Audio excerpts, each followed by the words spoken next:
Today I'm going to share the techniques that helped improve my LSAT score by 23 points.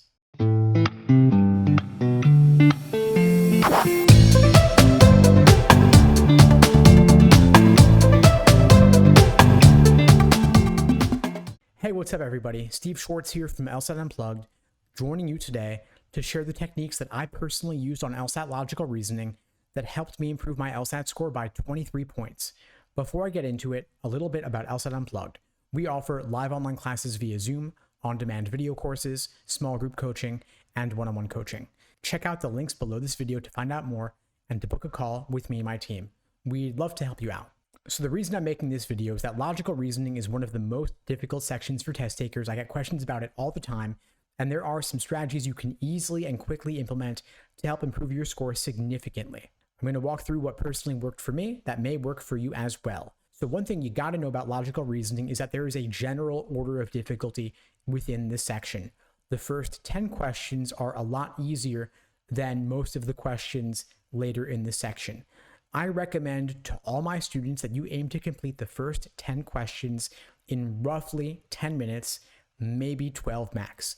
This lets you build up a time bank that you can apply to the tougher questions later in the section that truly need it.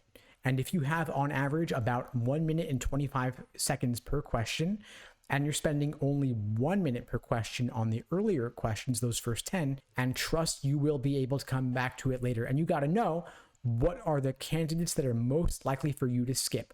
Which question types do you like the least? Which ones tend to be your time sucks? For me personally, it's going to be lengthy parallel questions where all 5 choices are on the same topic, virtually indistinguishable from each other. It's going to be the super technical science questions with difficult, dense terminology.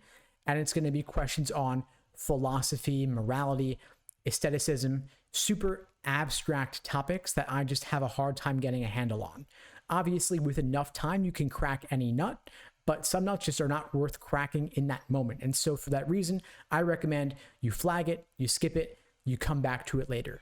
Personally, even me, I'll flag 3 or 4 difficult questions that I just don't want to deal with in the moment because I want to get through the easier questions a little bit later in this section and then come back. So like I said, there's a general order of difficulty on logical reasoning.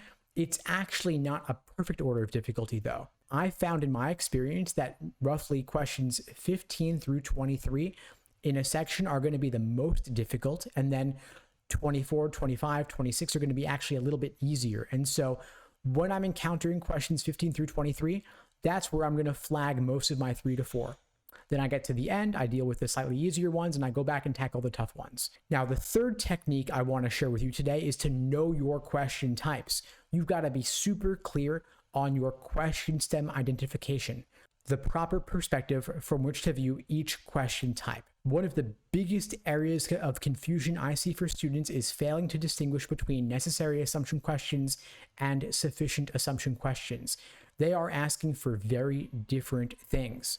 And so getting crystal clear on the key words and phrases in a question stem that will allow you to ID one type versus the other type and then properly employ the right technique at the right time. So there are roughly 15 different types of questions on LSAT logical reasoning.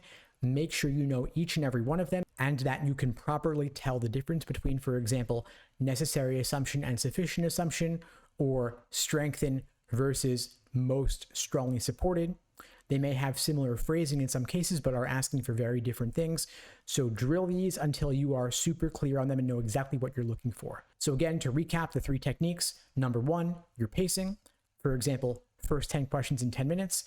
Number 2, flagging questions, trusting you'll be able to skip them and come back to them later. And number 3, knowing your question types, properly IDing different question stems. Anyway, folks, that's all for now. I hope you found this video helpful. If you did, please do me a favor and share it with someone who needs to see it. Maybe you know someone else struggling with LSAT logical reasoning. Maybe you know someone aiming to boost their score by 20 points or more who needs to boost it specifically in logical reasoning. This video may make the difference for them achieving their goal score and getting into their dream school. In the meantime, folks, I wish you all the best and take care.